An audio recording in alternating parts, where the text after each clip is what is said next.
one of my friends and we used to joke about, the plan involves 5,000 gallons of applesauce. And the problem isn't what are we going to do with it, it's where are we going to get 5,000 gallons of applesauce. Because the largest container of applesauce that I've been able to locate on the internet is like 30 gallons. It's a lot of containers of applesauce. You're gonna have a whole Ocean's 11 heist from the Mott's plant. Just to get the plane started. In a fuel truck.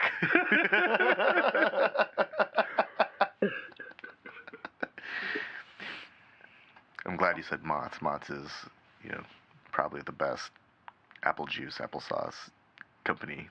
Whatever their recipe is, it's pure apples, right? I think so. They don't fuck with sugar. I don't think. They use a certain type of apple, I think. I think I usually get sugar free. Right? All I know is that, like, in the grand pantheon of apple juices, and I'm an adult and I still drink juice all the time. Fucking Mott's. But Mott's apple juice is like the best. And brought to you by Mott's. And there's some really good like sparkling apple juice, like the Martinelli's.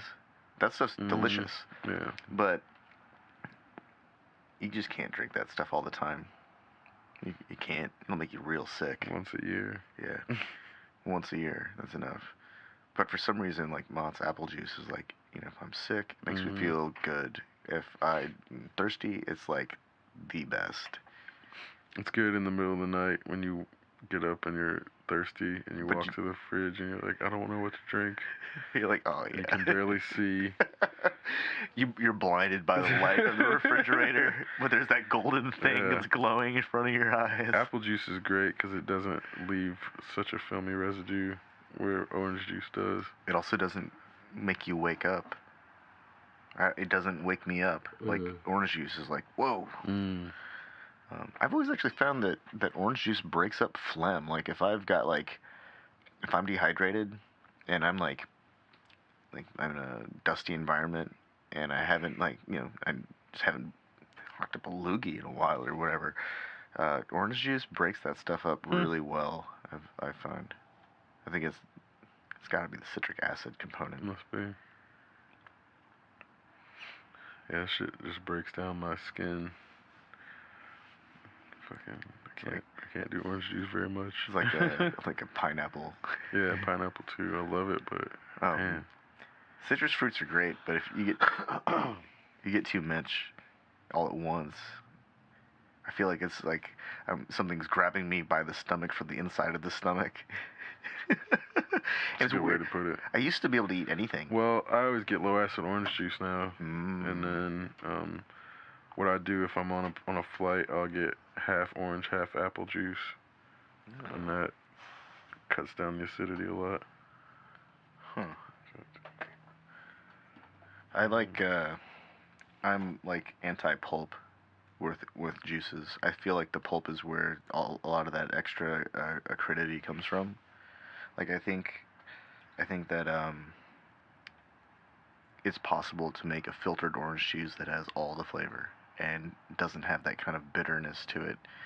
And I think that that's an important part of making a good limeade or a good lemonade is like if you can make it focused on just like the juice part, you can make them really good without having to like, what's it called? Add a bunch of sugar. No, there's that South American style of cooking where you use like lime juice and acids to cook. I can't remember what it's called. But the process is like you add a bunch of lime and onion and tomato to like fish, and it cold cooks it with acids. Breaks up the connective tissue and. I've heard about that. That's interesting. Ceviche, that's what it's called. Ceviche. I think it's like kind of weird. Like every time I've seen it, it looks like somebody melted fish.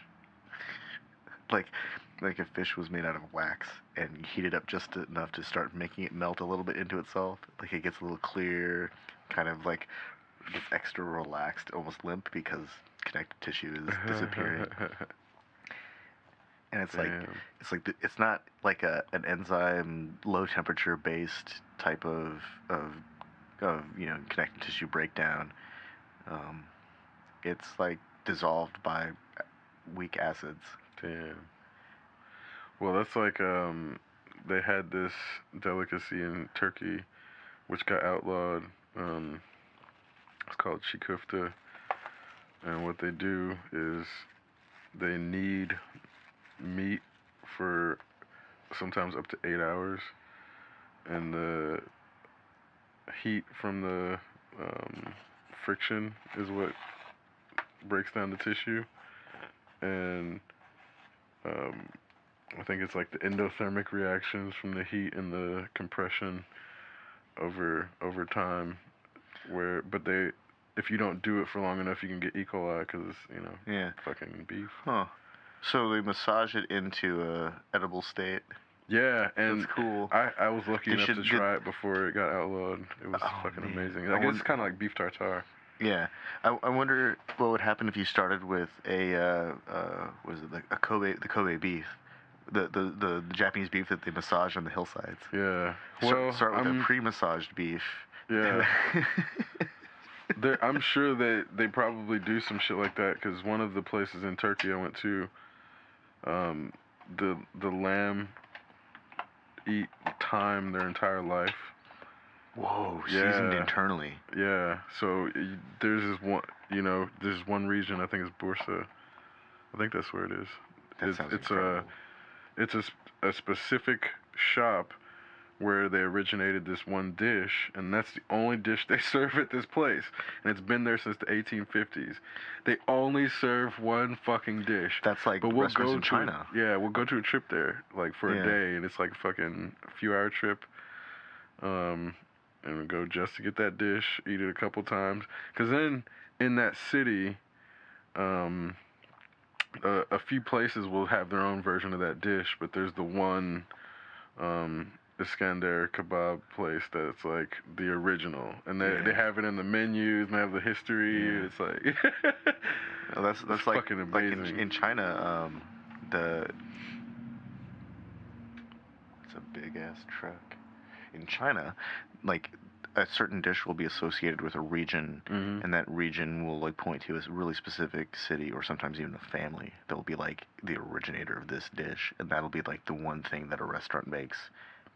They might also have a soup and some dumplings. Yep. But they have one meal that they would produce. That's like the traditional restaurant.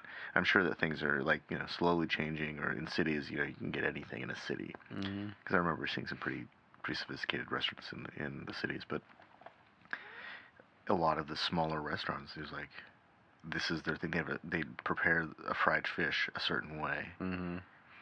That's how it is in Turkey with the kebab. Cool. That's really cool stuff. They have the Adana kebab, Urfa kebab. It's like the different ways that they mold the meat and the different seasonings and the different ratios. And then the size of the kebab blade itself. Yeah, plays exactly. An important part. Or if the meat or the bread rather. Yeah. Some have a bread. Man, I wish or a wrap. I wish I knew what the guy's name was. There's a guy that I see videos from on YouTube and on Facebook all the time, and he's like, obviously just the chef at some restaurant, some fancy Turkish restaurant. He's always dropping meat off bones and pulling out these giant platters. You talking about Salt Bay? No, it's not Salt Bay. It's the other guy. It's the Turkish. Salt Bay is always doing that thing where he drops it off his shoulder, his elbow, right? Salt. Yeah, no. This is this Turkish guy who's always like frying meat on the lid of a barrel, like in like seriously in like 2 cups of oil, and then or he'll be preparing like this big platter of like lamb thighs, and he'll be setting them all up and then dumping all this like stuff around him, and then putting in this giant oven and pulling them out, grabbing it by the bone and shaking the meat off. or he will, you know, fry pork cutlets, or not pork, lamb cutlets, and a bunch of them. Like, fry them in, like, boiling oil. And they look delicious. It looks incredible. I mean, like, heart-stoppingly delicious. Turkish food is fucking amazing, man. Oh, God. It's so good. It's the kind of... When I look at that stuff, I just want to... I need to go on a food tour of Turkey. Mm-hmm. Like, totally I really worth it. need to go on a fooding tour and just food it up. That's one of the real places that it's really worth it to get modern and old shit. Oh, I believe it. Like, it's... The coffee, street fantastic. food. Oh my god, the fucking. I feel like you know, every culture has their own version of meat on a stick. Mm-hmm. But every time I've had meat on a stick associated with Turkish cuisine, it's always like something about it that's just a little bit better. Yeah. Well, and it's like their version of barbecue is so incredible. Yeah. Even you know when you eat some meat and you regret it because it was the local meat that didn't have the hands washed before it was prepared. But you always have to try it when it's really good. And that's where in Turkey, it's worth it to try it at least once to see the near-death experience with the fucking intestinal problems. But it's just so good where you'll be walking by it and smell it, and you'll hate yourself if you don't try it once. And I don't know if anybody can eat it and not get sick. I don't know if I've met anybody who's eaten it and not gotten sick, whether they're Turkish or not. You're not supposed to eat that shit just because they just don't wash their hands before they fucking prepare, and everybody knows that. Yeah. But it's just so good. There's probably a way. There's got to be a company out there, a tour company, that specializes in identifying that type of thing and enabling tour groups to participate without getting sick. There's got to be a way to do that. There's got to be some, like, advanced model for tourism to identify that kind of thing. There has to be. I imagine, I don't know if a microwave would nuke those kinds of germs. No, because microwaves heat things up to temperature. Oh, yeah. They only get hot at the last true. second, really. Yeah. Because it's like... But I think in these cases, the issue is that they don't get the center. Yeah. So the center is still not hot enough. So that's kind of where it's like, I'm wondering if maybe something like that where they nuke it just to make sure, maybe for 30 seconds, whatever they decide is the proper time to say, kill E. coli. So really what we need is a handheld irradiator to clean our food cleaner. Basically. Don't point this at your eyes. It will fucking kill you. Well, it might not kill you, but it'll suck. You'll regret it for the rest of your blind ass life. That would be like the disclaimer. It would say something that hard. It'd be like, don't fucking do this shit. It will blind you. And if it doesn't blind you, you will still regret it. Like, it will fucking hurt.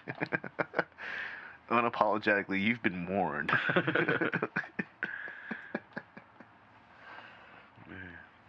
But what would the logistics of something like that be? A handheld food irradiator? What kind of power supply would you need? Fucking wall. I mean, you'd have to plug it into a wall. Yeah, it'd have to be probably enough to power a fucking microwave, which is what, 100 watt. 110 volts. Well, yeah, 100 watt output for whatever 4 minutes to boil water. But that's not even enough, because boiling water is not really, just getting it to boil isn't enough. It has to sustain boiling for like 10 seconds or like 30 seconds. Fuck, however long it is, but that's still fucking hot. Yeah.